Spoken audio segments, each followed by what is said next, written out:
Because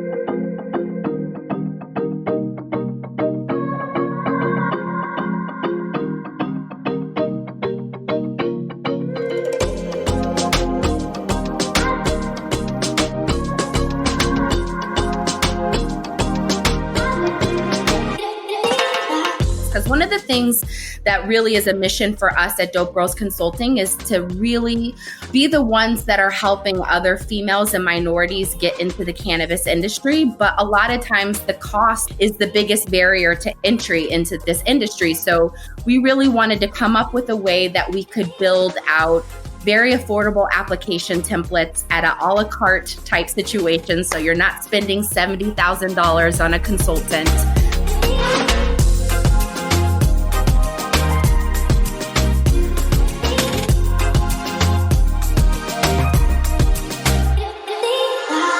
All right, everybody, welcome back to another episode of the Cannabis Corona Report, where we speak to cannabis companies that are succeeding or helping other companies succeed during the global pandemic. And today, we are joined by Rene Chatfield and Rachel Bradley, the founders of Dope Girl Consulting.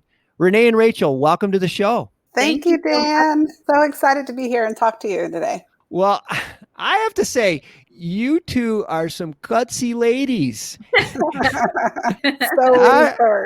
Oh my gosh. I mean, it's for our listeners. They had careers that most people would kill for. Super high level executives at Samsung, WNBA, NBA, Rock Nations, Nike.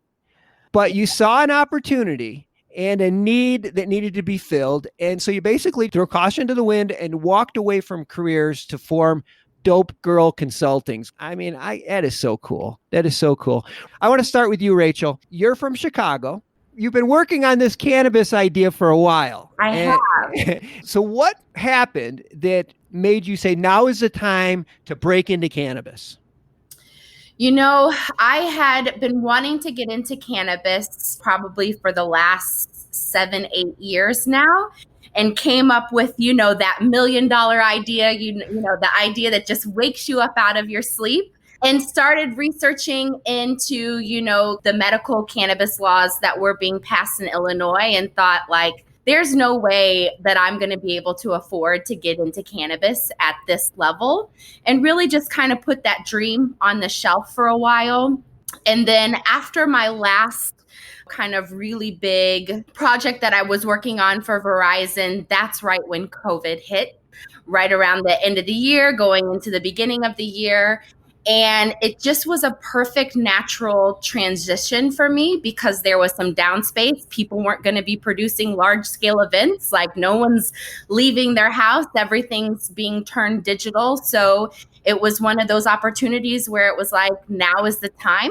Rene and I had worked together in our past. Rene worked for Nike. I worked on the agency side for a lot of Nike business. And we were this is the time to kind of grab the bull by the horns and get it started. Man, you must be some salesperson, because I know that you went to Rene and said, hey, here's the idea. I got the plan. Let's just knock this thing out. That's pretty cool. That's pretty cool. Sure did. And I happened to have a bank full of Nike money that I was ready to invest in. The right person came knocking on my door, and I was like, yes, this is exactly what I need to do right now. You're talking about the agency money or the money from Nike. I mean, there's not a better brand personality, and I don't know that I can think of. Maybe Disney. You must have an amazing branding insight. What are some common branding mistakes that cannabis companies continue to make? That's good. Man, that's a great question. I wish we had more time because Rachel knows the challenges that we've had just by the small ones that we've come across or the big ones that we've come across. We're just it's all wrong, from the logo colors to everyone in the same colors to the fonts being wrong on their website. You can't even read what the heck their name is. Really have seen some very challenged cannabis brands out there, but we're excited to help all of them. So that's why you're here. That's why you're here. Yeah, for sure. Because you're right. If the colors isn't consistent with the font, isn't consistent with who their customers, it's just disjointed. We're moving along really quickly here, but Rachel, you're in the middle of the Illinois licensing process, which with all the delays must Yes. be incredibly stressful. I think I read that Dope Girls actually applied for both a wholesaler and a transporter license. Most people don't realize just how much work and how expensive it is Yes. to apply for a license. And Rene and I made the decision to go after those licenses. We went after an infuser's license and a transporter license pretty late in the game. I mean, most people are taking 6 months to build out these applications. And I think we had about 6 weeks to build out the application. So it was one of those things where it was like, once we decide that we're going to put our mind to it, sky's the limit. There's no Just do stopping it. us. We said, just do it. I think I heard that before. Somewhere, right? Somewhere. And yeah, it was a crazy process. We learned a lot of information that we've since brought back to our clients because we were very lucky. It wasn't a very expensive process, and we had the capital to really kind of put together a very competitive application, and we're excited about it. We hope that Illinois, invests in the Dope Girls because we're ready to set up shop here. So. Oh my gosh, it's so cool. But, we're still waiting and waiting and waiting. I mean, the experience that you got from putting an application together in 6 weeks, which is crazy, by the way.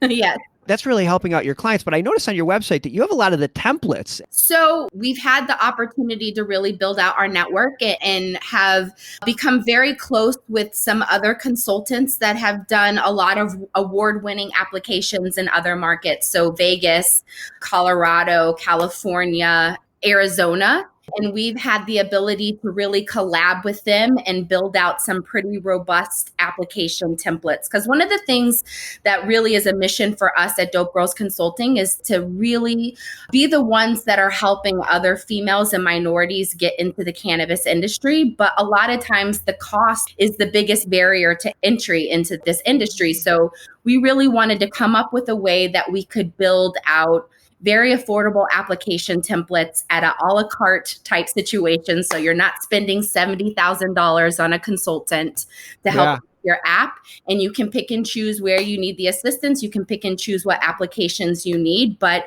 you can be well assured that these applications came from a lot of really great experienced consultants that are writing applications in other states. Now, you mentioned about your commitment to inclusion, and a lot of companies talk about this, but you guys actually put your money where your mouth is. Rene, some of the other things that Dope Girls are doing to sort of level the playing fields for your clients. So a lot of what the Dope Girls is doing right now is we're taking a lot of networking calls. So we are hearing from our peers and our folks that want to get into the industry, and we're listening to them and understanding what the needs are. There are some cannabis companies that are already kind of established, and they do need marketing help. They do want brand insight. They do want to understand and talk through how distribution is affecting their revenue. So we're able to kind of guide them through those conversations. We're also talking to individuals, people of color, women that want to get into the industry. And essentially, maybe their skills are in accounting and how they can come over to cannabis and maybe apply their accounting skills into the cannabis industry. So it's a little bit of career coaching. It's a little bit of marketing advice. And then you throw in Rachel's amazing graphic design abilities. It's really all of that kind of combined together and helping people. Yeah, that kind of stuff is so important. Most people are not experienced with the digital side of the business, especially with COVID. Rachel, maybe you can jump in real quickly and explain some of the ways that you're helping your customers expand their digital presence. Yeah, absolutely. I think one of the biggest things that we've noticed for a lot of cannabis brands is that they don't have a website that is going to keep people coming back. Like, what is that content that's bringing people back to your website? Or just a website that you want to hang out in for a little bit, right? Like, you're scrolling through, you're reading some information, maybe there's products on there, eye-catching graphics. So I think that's one of the things that has been a constant conversation and a constant thread is like, what does your website look like? What does your Instagram look like? How are you engaging with your consumers or your target audience on a daily, weekly, monthly basis?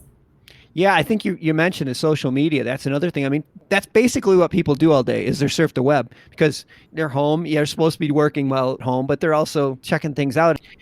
Yeah, I think now is the time. If you can expand your digital presence, I think that's one way to really improve your business, especially now. We have so much more to talk about. I just skimmed through all the great things that you guys are doing, and I will have links to Dope Girls in the show notes. And I know if anybody wants to continue this conversation with these ladies offline, I'm sure they'll be happy to do that. Rachel, Rene, congratulations. Congratulations for doing this. And and thank you so much for being on the show. You guys are a real inspiration in this time. Thank you so much. Thank you for inviting us.